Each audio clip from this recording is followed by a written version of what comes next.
Olá, tudo bem? Eu sou o Gerson Araújo e você está no For You See Podcast. Aqui a gente sempre conversa sobre coisas do mar, assuntos relacionados com o universo de quem mora a bordo ou de quem quer morar a bordo e assuntos náuticos em geral. Começamos aqui uma nova série. Esse é o primeiro episódio de uma nova série. Gerson, mas espera aí, sobre o que vai falar essa série?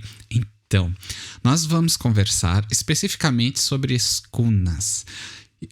Nós moramos numa escuna. Nós moramos no mar com a família, minha esposa, as crianças. A gente ainda tem um cachorrinho, tem um gatinho.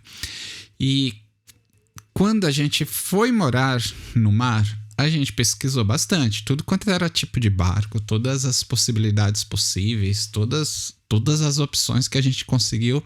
E no final das contas, a gente acabou escolhendo uma escuna artesanal de madeira, construída lá na Bahia, um dos lugares mais tradicionais de construção de escunas, né?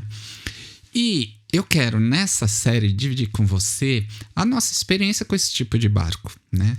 Então eu vou contar quais são os prós e os contras. A gente vai conversar sobre os cuidados que a gente tem que ter na manutenção. Será que é diferente dos cuidados de um veleiro? Será que é mais caro? Será que é mais barato? Se dá para morar a bordo? Enfim, todos os detalhes que a gente conseguir trazer aqui para você. E então a gente está separando essa série só sobre essa temática, tá bom? É algo que eu gostaria de ter tido acesso, né? Quando a gente estava escolhendo um barco. Se tivesse alguém contando todos os detalhes possíveis, como que funciona uma escuna, olha, eu acho que teria sido bem mais fácil pra gente, né? Bom, vamos lá. Agora, antes da gente começar, só uma coisinha. A gente tem um grupo bem legal e o link desse grupo está na descrição. Quero convidar você a participar do grupo lá. A gente, aqui, né, no podcast é só um começo da nossa conversa. A gente pode continuar, pode evoluir lá no grupo, ou a gente pode acabar aqui nem falando aquilo que você gostaria de ouvir. Então lá você pode fazer sua pergunta direto e a gente conversa direto de uma forma mais simples, tá bom? Então você é nosso convidado a participar do grupo nosso lá, que é só sobre essas coisas, só para quem quiser mesmo. É um grupo fechado, mas é um grupo gratuito, é só para quem quiser conversar sobre essas coisas mesmo, tá bom? Beleza, então vamos lá. Bom, escuna. Quando a gente decidiu ir morar no mar, a gente pesquisou tudo quanto era opção de barco. Então aí, só que a gente não conhecia nada, né? E você talvez esteja aqui assistindo esse episódio, talvez você esteja procurando informações para também escolher o seu barco, né? E você, quem tá curioso sobre a escuna, ouviu falar que a gente mora num barco assim, e quer saber sobre isso, né? Então vamos lá. A gente viu que tinha uma das opções pra gente seriam os veleiros de fibra. Ok, que são aqueles branquinhos mais tradicionais que a gente vê. Aliás, outra coisa, né? Não é porque ele é branquinho que de cara ele é de fibra, tá bom? Isso a gente aprendeu assim, sem ninguém ter falado pra gente.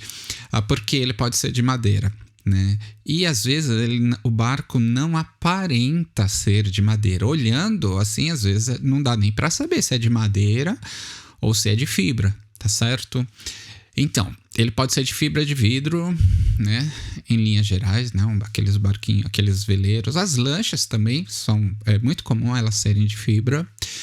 As embarcações podem ser de madeira, ok? Que é o tipo de barco que a gente acabou escolhendo.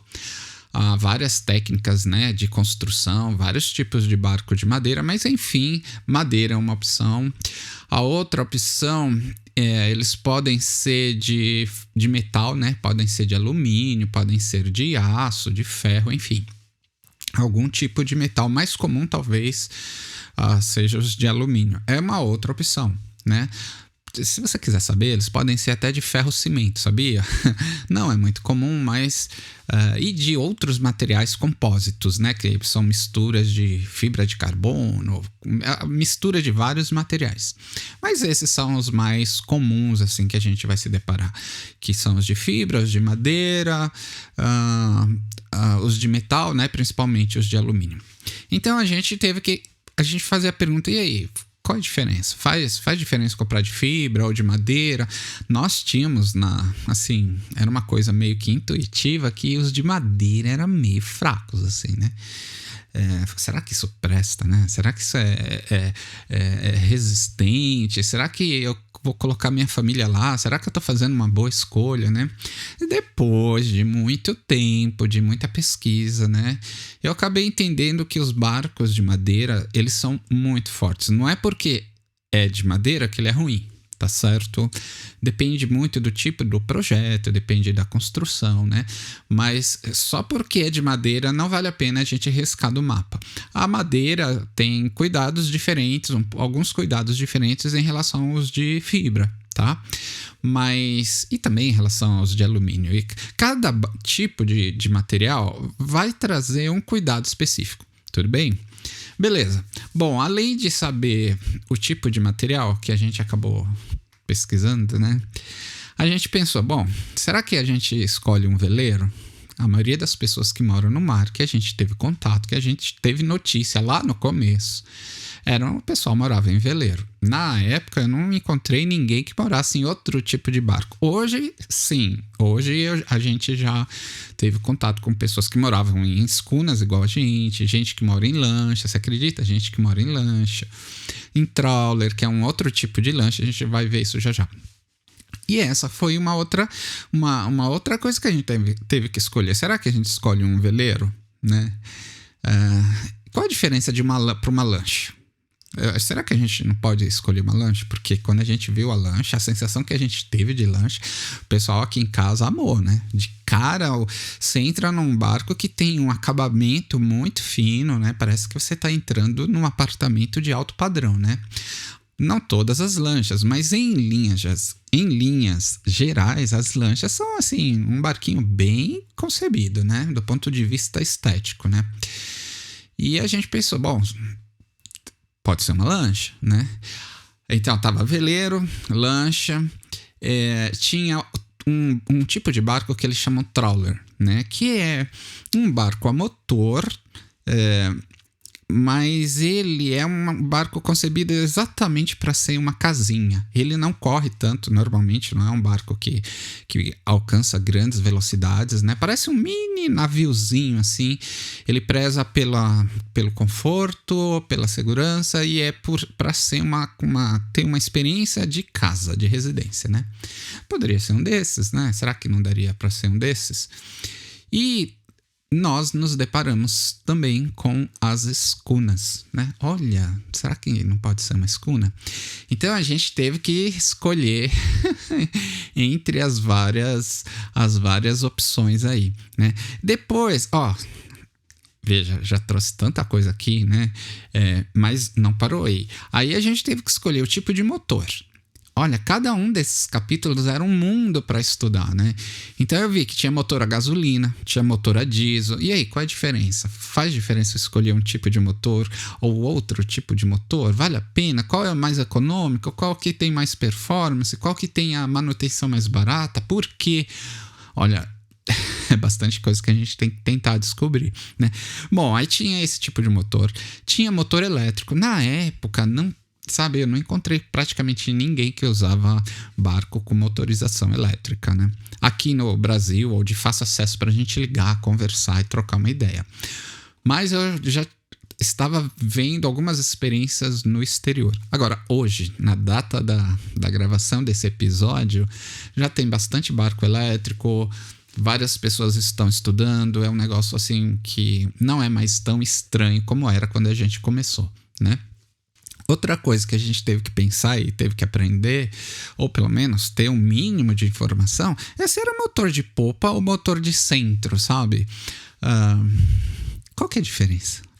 Tem alguma diferença? por que existem esses dois tipos de motores, né? E eu entendi alguma coisa? Entendia coisa nenhuma, entendia nada, né? Então a gente teve que pesquisar, conversar com muita gente e tentar formar uma opinião mínima, assim, para poder escolher, né? E outra coisa, tem a vela, né?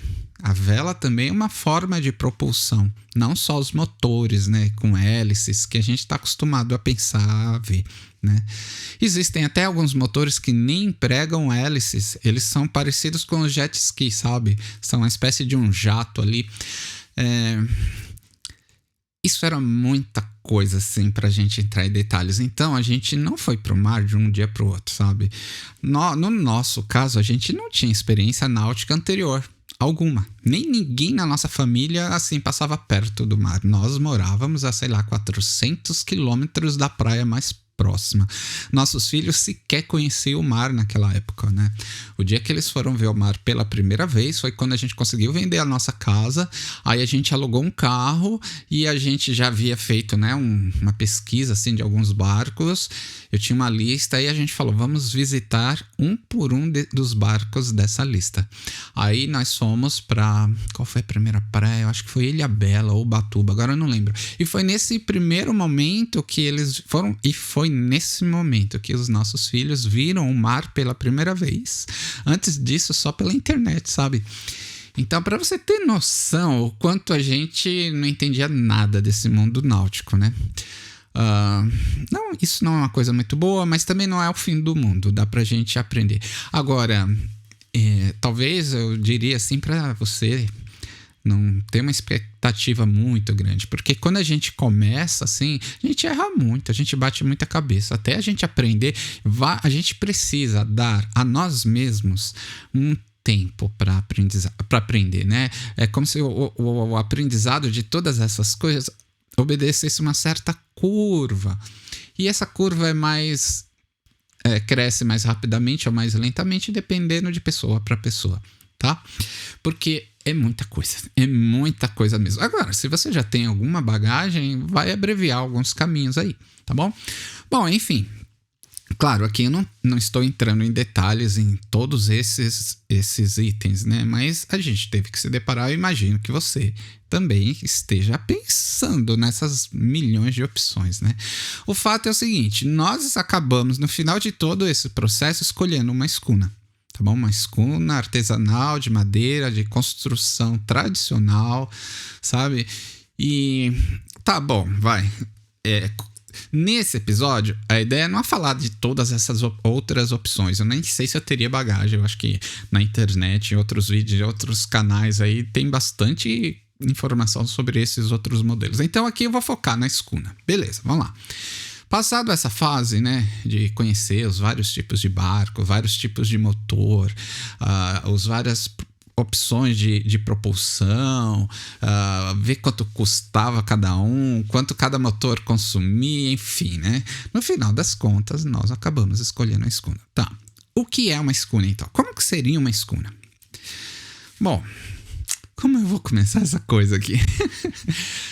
Olha, do ponto de vista, vamos dizer, erudito, assim, do pessoal que estuda, do ponto de vista tradicional, uma escuna normalmente é um barco em tese de madeira, ele pode ser de metal também, tá? Mas quando elas surgiram, eram sempre barcos de madeira. Eram barcos com propulsão a vela, a principal propulsão era a vela, normalmente 2 mastros. O mastro que fica mais a ré, o mastro que fica mais na parte de trás, sabe? Ele era um pouco maior do que o mastro que ficava mais próximo da proa, da parte da frente do barco. Eram velas normais. E tinha também uma espécie de um bico, assim, lá na frente do barco, que aqui no Brasil eles chamam pau de giba, no mundo das escunas, tá bom? Ou você pode, talvez, conhecer como gurupés, enfim. Eu não sou erudito nos nomes, mas enfim, era como se fosse um mastro deitado, assim, na parte da frente do barco, tá? Aí, então, eram velas do tipo carangueja, que são velas trapezoidais, né? Não são retangulares certinho, é um retângulo assim meio amórfico, sabe? Elas tinham na parte da frente velas triangulares, 2, 3, ia depender do modelo. Essa é a escuna tradicional, tá? Ela tem embaixo do barco, no casco lá, abaixo da linha d'água, uma coisa que a gente não vê normalmente, ela tem um prolongamento enorme ali, que é uma quilha que vai desde o começo do barco até quase a parte traseira, né? Até lá na popa, e bem profunda, assim, né? E lá na extremidade dessa quilha tem um peso, assim, uma estrutura de chumbo, ou dentro, enfim, lá na extrema da quilha é bem pesada, mas bem pesada, e é esse peso que faz um contrabalanço, um contrapeso para que o barco não vire quando o vento pega de lado, assim, o barco aderna, mas ele, em vez de a tendência dele deitar totalmente, o contrapeso equilibra, ele fica meio adernado e vai para frente, tá bom? Assim, conversando de forma bem simples, tá? Se você pegar um erudito da navegação, ele vai te conversar com você das formas técnicas e tal. Bom, uma escuna tradicional é assim, só que aqui no nosso país, no Brasil, as escunas são meio diferentes. Elas têm 2 mastros, mas normalmente os mastros são decorativos.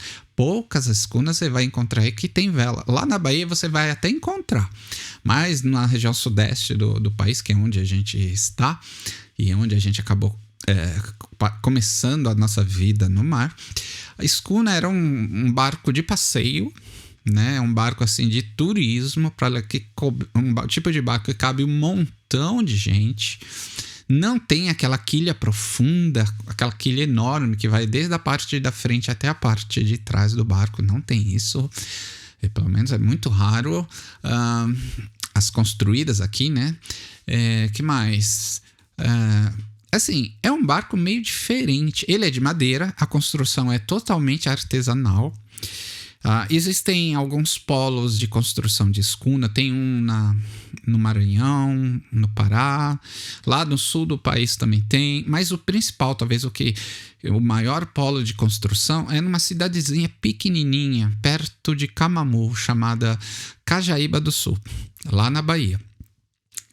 E lá é uma vila que praticamente todo mundo trabalha com alguma coisa relacionada com a escuna. Ou é carpinteiro naval, que faz a parte de madeira, ou é a galera que pinta, ou é a galera que faz o calafeto. Calafeto é uma outra coisa que eu não conhecia nas escunas e acabei tendo que descobrir e entender o que é. Sabe o que é calafeto? Aliás, já vamos aprender um pouco, né? A escuna é feita de madeira, mas as madeiras, as tábuas são justapostas, mas elas têm uma pequena fresta entre uma tábua e a outra. Se pegar uma escuna e colocar na água, ela enche d'água, porque ela é cheia de furos, sabe? As tábuas não são 100% vedadas ali. E o que veda esse espaço entre uma tábua e outra é justamente um negócio chamado calafeto. E quem faz isso é o calafate, tá certo? Há várias formas de se fazer esse calafeto, tem formas tradicionais. Lá em Cajaíba eles usam o esquema mais tradicional possível, tá bom? Que mais? Elas são de madeiras, a construção é artesanal. O pessoal que constrói essas escunas, pelo menos lá na Bahia, a maioria deles são pessoas super simples, mas assim, muitos deles nem tiveram oportunidade de estudar. Então, uma coisa curiosa, a gente encontrou vários deles que nem conseguiam ler, não sabiam ler. Sabe como a gente descobriu isso? Que ninguém sai falando por aí, eu não sei ler, né? Foi que a gente morava no interior de São Paulo e eu queria informações, queria conversar com algum construtor. Eu falei, vou descobrir um telefone de um construtor ou de vários construtores lá da Bahia e vou entrar em contato com ele, vou começar a conversar, conhecer como é o barco, como se faz a manutenção e tal. E qual a minha surpresa? Primeiro que foi muito difícil conseguir o contato dos caras, porque eles não têm site, todos os estaleiros lá não tem site, não tem e-mail, não tem... Conseguir o WhatsApp dos caras foi a coisa mais difícil do mundo. E quando eu consegui, não consegui tantos, mas eu consegui alguns, e eu mandava uma mensagem de texto, olha, eu estou interessado nos barcos que o senhor faz, eu gostaria de mais informações, eu queria saber quanto custa, eu queria saber um barco mais ou menos desse tamanho, eu dava algumas medidas para ele, uma noção de preço, quanto tempo o senhor leva para construir. Eu estou interessado, mas eu não sei nada, eu queria mais informações. Eu escrevia e a pessoa não respondia. Eu via que ficava azulzinho lá no WhatsApp, né? Quer dizer, ele abriu a mensagem, mas ele não respondia. Aí eu mandava outra mensagem, nada de responder. Teve um que respondeu. E no final das contas, eu acabei conversando mais com ele, né? Que é o Zezinho. E foi super atencioso, super carinhoso, assim, sabe?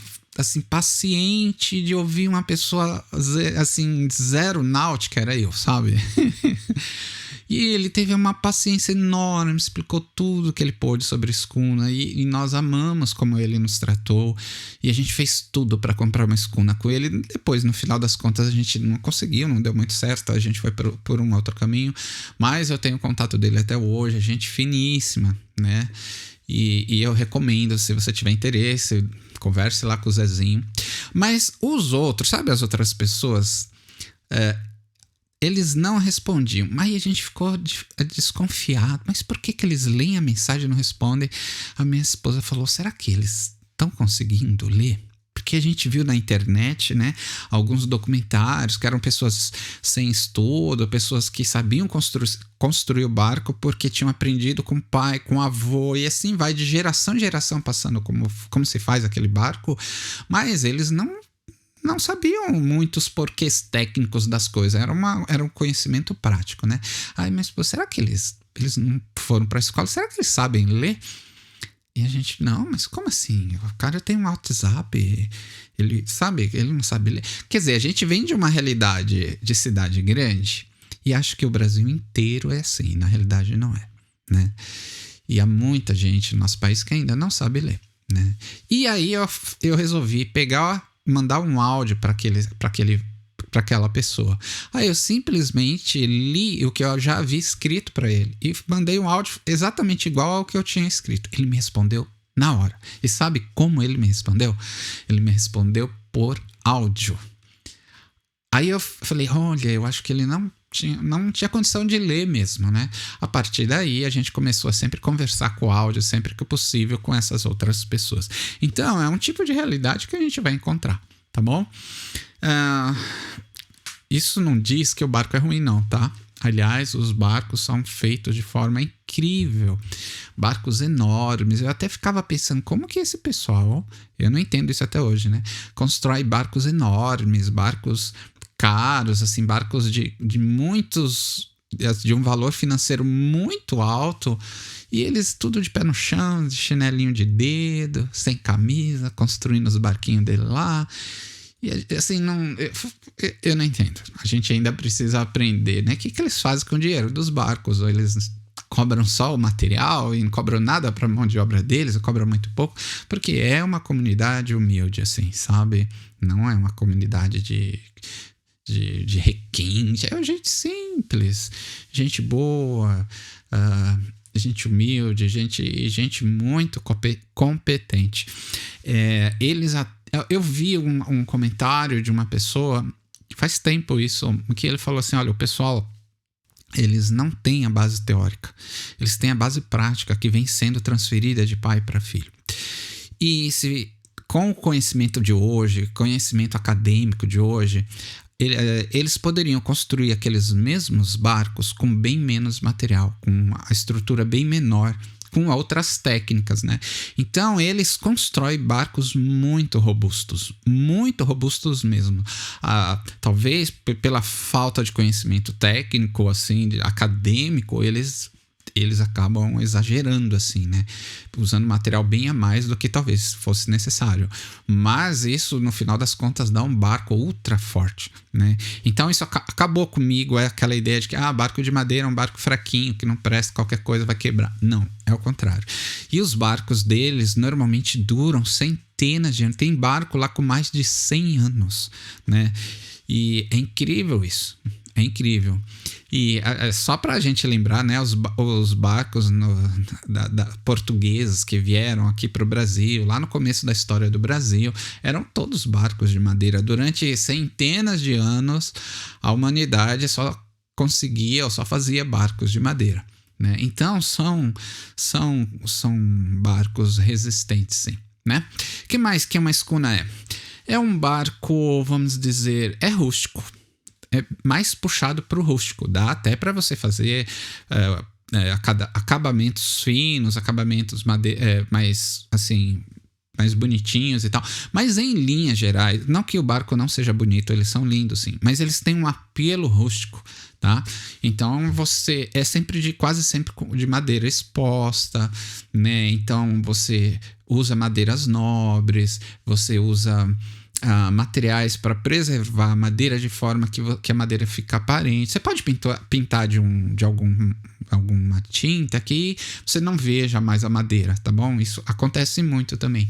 Mas em linhas gerais é um barco rústico, tá bom? Com aquele apelo da beleza rústica. Então, assim, o que eu posso dizer... Se você curte esse tipo de coisa, então eu acho que talvez você esteja no caminho certo, né? Que mais? Como ele é de madeira, é bem madeira mesmo, eu acho que fica mais fácil pra gente fazer as coisas dentro dele, né? Se o barco fosse todo de fibra, eu ia precisar estudar como é que se faz a fibra, como é que trabalha. Não é coisa do outro mundo isso também não, né? Mas é uma área do conhecimento que eu precisaria desenvolver. No caso, como o barco é de madeira, eu tive que estudar madeiras. Então eu tinha muito material na internet, muitos canais falando sobre madeiras. Não canais necessariamente náuticos, porque é madeira, né? Então tinham muitos canais de marcenaria ou de carpintaria, do pessoal erudito na área de madeira. Então eu fui buscar informações nessa área. Aí descobri, né, que existem madeiras que o cupim não ataca. Você sabia disso? Eu achava que o cupim atacava qualquer madeira, mas existem alguns tipos de madeira que os cupins, nem cupim gosta, eles não querem, porque ela é dura demais, né? E é muito resistente, e são justamente essas madeiras que o pessoal lá usa para construir as escunas. Então, em linhas gerais, o barco é tão forte que nem o cupim gosta de comer aquilo lá, né? Claro que a gente sempre, mesmo assim, a gente faz um tratamento para que não tenha uma infestação de cupins, né? E se a pessoa, para economizar, usar madeiras outras que o cupim já curte, aí fica sujeito ao cupim, né? E aí, mas em linhas gerais é comum a gente fazer um tratamento contra cupins de forma periódica, né? Que mais? Por ser de madeira, é bem legal que a gente mesmo, no nosso contexto, a gente é daquele tipo de pessoa que, morando no mar, a gente tenta fazer tudo que a gente puder por nós mesmos, né? O máximo de manutenção que a gente conseguir fazer, a gente faz. A gente gostaria de poder fazer. Claro que a gente não entendia de nada, né? A gente foi aprendendo ao longo da jornada, né? Mas a ideia era essa. Agora, se você tem um perfil que você não vai fazer nada, nenhuma manutenção, sempre você vai pagar algum profissional para fazer, aí você se preocupa menos, talvez, para desenvolver uma expertise na área de madeiras, né? Mas mesmo que você desenvolva uma expertise na área de madeira, é coisa muito simples. São materiais, são equipamentos que a gente encontra em qualquer lugar, não são em qualquer cidade do Brasil, e não são coisas específicas náuticas. Isso é uma coisa bem legal da escuna, porque como é madeira, a gente vai numa marcenaria e pode pedir para fazer uma peça para o barco, né? Eu não preciso ir num estaleiro para fazer, né? Você mesmo ou eu mesmo, a gente pode construir coisas se você tiver habilidade com madeiras. Nós não tínhamos habilidade alguma. Pode parecer, né? Vocês escolheram a escuna porque você manjava com madeira. Não manjava não. A primeira serra a gente comprou lá, por causa do barco, né? No final das contas, a gente acabou tendo uma marcenaria dentro do barco, de tanto equipamento que a gente tinha relacionado à marcenaria, né? Mas todo esse aprendizado foi lá. Foi por causa do barco. Agora, se você já tiver uma facilidade para construir coisas com madeira, ter noção de projetinho, de fazer móveis ou coisas com madeira, então você vai estar já um passo à frente, sabe? Para você vai ser muito mais fácil do que foi para nós, por exemplo, né? Ai, que mais que eu posso falar da escuna? É um barco. Do motor. A escuna, todo barco, mesmo que ele seja vela, ele vai ter um motor, tá bom? Pelo menos nos dias de hoje. E a não ser que seja um barco muito pequenininho, né? Mas barcos grandes, assim, que você tá pensando em levar amigos, a sua família, ou quem sabe até morar, ele vai ter motor. Agora, a escuna usa motores da família dos motores de caminhão, tá bom? A gente não tinha experiência com motor nem de mobilete, nem de, sabe, dessas motinhas de brinquedo. Quanto mais, nem motor de carro. Eu só sabia que tinha que trocar o óleo, aquele líquido rosa lá que a gente tem que pôr de vez em quando. Eu lia o manual e ia na concessionária. Assim, eu tinha alguma noção do motor, mas era coisa super primária, né? E de repente eu tive que lidar com um motor de caminhão. Se você tem algum conhecimento nessa área de mecânica, ajuda muito, porque você vai ter noção das coisas, né? Nós não tínhamos, então nós tivemos que desenvolver e aprender com outras pessoas, né? Claro que não é um motor absolutamente igual ao motor do caminhão, porque no mar, como é que eles resfriam o motor? Todo motor, na hora que está trabalhando, isso nem eu sabia. Ele vai aquecendo, ok, só que ele precisa de alguma coisa para resfriar o motor, para baixar a temperatura e ela fica em equilíbrio ali, beleza. Aí tudo bem. Sabe como acontece nos motores de barco em geral? Eles usam a própria água do mar. Então existe um mecanismo que suga por baixo do casco. Veja, existe um buraco no casco embaixo, normalmente, que ele vai sugar água do mar, vai passar ali por dentro de alguns caminhos especiais dentro do motor e vai sair, vai ser cuspida para o mar de novo. Ela não chega a entrar dentro do motor e fazer parte das engrenagens, mas ela encosta na lataria do motor por meio de tubulações especiais ali, só para fazer a troca de calor. Então, puxa a água fria e na hora que ela sai, ela só percorre ali uma região do motor e sai. Do jeito que entrou, sai, né? E quando ela sai quente, sai aquecida, porque é o calor que veio do motor. Tá certo?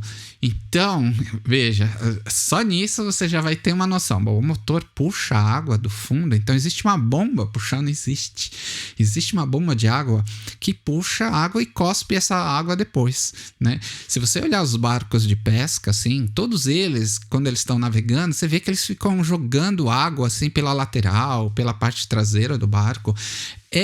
Dentre outras coisas, porque tem outras coisas que precisa cuspir água para fora, tá bom? Mas dentre outras coisas é essa água que tá esfriando o motor, tá? E tem que usar, se queima essa bomba, o motor corre um risco enorme de estragar. A gente não pode navegar se não tiver essa bomba funcionando direito. E você já pensou que se essa bomba pode puxar um peixinho que tá embaixo d'água? Sabia que pode. Ele entrar lá, ele pode entupir a tubulação? Pode. Então a gente tem que ficar muito esperto com isso, tá bom? Depois, na hora que a gente for falar de manutenção, a gente elabora melhor essa ideia. Mas em linhas gerais, a escuna tem 1 ou 2 motores, normalmente assim, mais do que 100 HPs, né? Aí não tem limite. A nossa escuna era uma escuna pequena, bem pequena mesmo. Quando a gente comprou, o pessoal falou: você comprou aquela escuninha pequenininha, aquela escuninha? Porque lá onde a gente comprou, estava em Arraial do Cabo na época, e do lado das outras escunas ela parecia de brinquedo mesmo, porque tinham outras escunas gigantescas lá e a nossa assim do ladinho parecia de brinquedo. Mas para nós era um barcão, né? Ela tinha 50 pés, para nós era um barcão. Era um barcão assim gigante até. Então o barco vai ter, uma escuna vai ser com mastros decorativos, mas que eles você pode fazer uma estrutura de vela, tá bom? Mas a princípio são mastros decorativos. O barco é todo de madeira, com madeiras duras, madeiras nobres, mas madeiras duras. Você escolhe a madeira que você quer construir o seu barco, se você for fazer do zero. A madeira que eu ouço eles comentar, as pessoas do mundo das escunas comentarem que é o sonho de consumo de todo mundo, só que é a madeira mais cara que tem, é a IP. né? Os barcos construídos de P têm uma durabilidade maior e são muito mais valorizados entre as pessoas que entendem dessa coisa de escuna. Uau, que mais coisa que eu posso falar assim pra gente ter uma ideia geral? É um barco gigante, sabe? Mesmo escuna pequena, assim como a nossa, a gente deu pra fazer quarto pra todo mundo. Então tinha um quarto de casal pra mim, pra minha esposa, né? E cada uma das crianças tinha seu próprio quarto. E dentro do quarto das crianças tinham camas sobressalentes que dava pra gente chamar amigos e visitas, e que daria pra dormir lá. A gente tinha uma sala assim que cabiam 20 pessoas sentadas confortavelmente na sala, né? Daquilo que a gente chama na sala, ficava do lado de cima do barco. A gente tinha uma cozinha gigante, sabe assim, pro mundo dos barcos é surreal aquilo ali, sabe? A nossa cozinha tinha mais ou menos 4 metros de largura por... nunca medi aquilo ali, mas 4x3 ou 4x4, mais ou menos assim. Tudo isso só para uma cozinha. Então a gente tinha fogão, tinha duas geladeiras deitadas, aquelas geladeiras horizontais, né? Tinha fogão comum de casa, né? Geladeira gigante, né? E cada geladeira que a gente tinha era uma geladeira e um freezer. As duas podiam funcionar como geladeira e as duas podiam funcionar como freezer. E aí a gente deixava uma freezer e outra geladeira. Se eu não me engano, elas cabem 100 litros ou 120, sei lá. Eu sei que é grande. A gente nunca chegou a usar elas totalmente assim, né? Tinha uma pia de casa comum enorme assim. E uma mesa no centro também. E sobrava espaço. Tá certo? Então, assim, a escuna, eu acho que uma das características principais é que é um barco gigante e tem muito espaço. Tem muito espaço, né? Então, eu acho que em linhas gerais, que eu posso falar das escunas, eu falo isso. Gé, mas já acabou? Não, vou fazer o seguinte, porque tem tanta coisa, eu vou dividir isso nos próximos episódios. Vou aqui contar para vocês só alguns dos assuntos que a gente vai falar. Bom, que eu separei, eu fiz uma listinha aqui. Primeiro, o que é uma escuna em linhas gerais, eu conversei aqui com você, né? Hoje, mas se tem alguma dúvida, vai lá no nosso grupo, pergunte lá que eu posso contar mais detalhes da escuna, tá? Detalhes que eventualmente eu aqui não tenho abordado, né? Bom, eu vou separar um episódio sobre manutenções. Quais são as manutenções que uma escuna tem que ter, né? De casco, de motor, de hélice, tudo quanto é a parte de manutenção. Para a gente ter uma ideia do que a gente tem que fazer, tá certo? Vou contar para você como que funcionam os estaleiros que trabalham com escuna, porque é um esquema bem diferente. Pelo menos para nós, aquele foi um negócio bem diferente e foi um pouco difícil de assimilar aquele sistema, né? Mas eu vou falar um pouco sobre os estaleiros que a gente tem que subir. O casco, quais são os... Assim, qual é a coisa que a gente tem que se preocupar com o casco, tá certo? Vamos falar sobre tintas. Tintas, que tipo de tinta a gente pode usar, que tinta é usada nas escunas, que mais? Vou falar sobre o calafeto, tem um capítulo sobre o calafeto, sobre o motor, manutenção do motor, qual é a manutenção que o motor vai... E eu vou colocar preço de tudo que eu lembrar aqui, eu vou colocar para você ter uma ideia de valores, tá bom? Qual outra coisa? Tem um episódio assim que eu tô pensando em fazer assim, vantagens da escuna, aí assim, contar tudo de legal que a escuna, assim, top, que a escuna é top mesmo, né? E também vou colocar as desvantagens. Aí eu, assim, vou abrir, vou ser sincero e falar, isso aqui é difícil mesmo, tá? Então prepare-se para esse contexto. E assim vai, tá bom? Se você então, você tá interessado, quer saber mais sobre os detalhes da escuna, como que ela navega, né? Como que é a sensação de estar num barco, se vale a pena, se é muito caro, se é muito barato. Então, se você tem interesse de saber como é uma escuna, como foi a nossa história morando numa escuna, no dia de hoje a gente tá trocando de barco. Então, a nossa escuna já não tá mais com a gente. Olha que saudade, cara. Foi muito difícil me desfazer da escuna. Foi muito difícil, muito, porque nós amamos muito aquele barco. Foi um tempo muito feliz, mas a gente tá aqui temporariamente até chegar o nosso novo barco, e depois eu conto pra você como vai ser e por que a gente mudou de barco. Eita, são muitas perguntas, tá? Mas eu vou nessa série dividir com você qual foi a nossa experiência, tudo, a verdade sobre as coisas boas e as coisas difíceis relacionadas com um barco desse tipo, tá bom? E aí ajuda você a decidir. Ah, que legal, gostei, eu vou por esse caminho. Eu vou falar, Gé, olha, você falou aquilo lá, eu já tinha uma ideia mais ou menos assim, e eu já entendi, não é esse o meu caminho. Beleza, pode ser isso também, tá bom? Isso pode ser, eu acho que isso pode muito bem acontecer, tá bom? Mas pode ser também que você curta, porque olha, a gente curtiu, eu voltaria para outra escuna. Eu voltaria.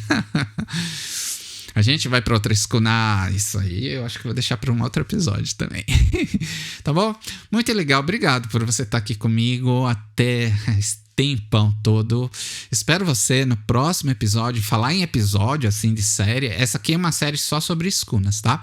Mas tem uma série que já tá no ar, que é só sobre a nossa vida a bordo, coisas que ninguém nunca falou pra gente, que a gente nunca tinha visto ninguém comentar, nenhum comentário, nada, e quando a gente chegou lá, vivendo no mar, de verdade, tem isso?